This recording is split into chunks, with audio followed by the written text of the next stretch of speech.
ملتان کی جیل بھرو تحریک کا ملتان چیپٹر آج شروع ہوگا۔ ملتان سے پی ٹی آئی کے 10 رہنما اور 200 کارکنان گرفتاریاں پیش کریں گے۔ کیا پلان ہے، کیسا جوش ہے، جانتے ہیں جاوید اقبال عنبر سے، جو اس وقت عامر ڈوگر اور اون عباس بپی کے ساتھ موجود ہیں۔ جاوید اقبال، بتائیے گا کیسا جوش اور ولولہ اس وقت کارکنان اور رہنماؤں میں؟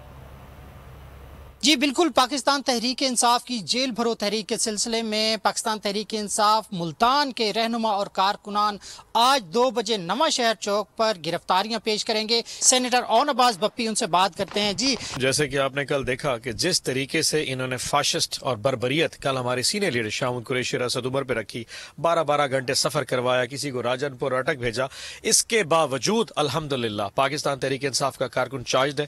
ایک اندازے کے مطابق 4 سے 5 ہزار کارکن انشاءاللہ آج آپ کو نواں شہر چوک میں نظر آئیں گے۔ 200 کارکنوں کے لسٹ بنا لی گئی جنہوں نے والنٹیئر خود اپنے آپ یہ والنٹیئر کیا ہے کہ ہم گرفتاری دیں گے۔ کل پرسوں سے جو تحریک انصاف کے ساتھ جو حکومتی مشینری کر رہی ہے اور اس کے پیچھے آپ جانتے ہیں کہ جو لوگ ہیں وہ ہمارے مقصد سے نہیں ہٹا سکتے۔ آپ دیکھیں گے نواں شہر چوک میں ملتان اپنا بھرپور کردار ادا کرے گا اور بھرپور گرفتاریاں دیں گے۔ جی بہت شکریہ۔ یہاں آپ سن رہے ہیں پاکستان تحریک انصاف کے رہنماؤں اور کارکنان کے حوصلے بلند ہیں۔ ان کا یہ کہنا ہے کہ ان کو جیل جانے سے کوئی ڈر خوف نہیں ہے۔ بہت شکریہ جاوید اقبال، آگاہ کر رہے ہیں۔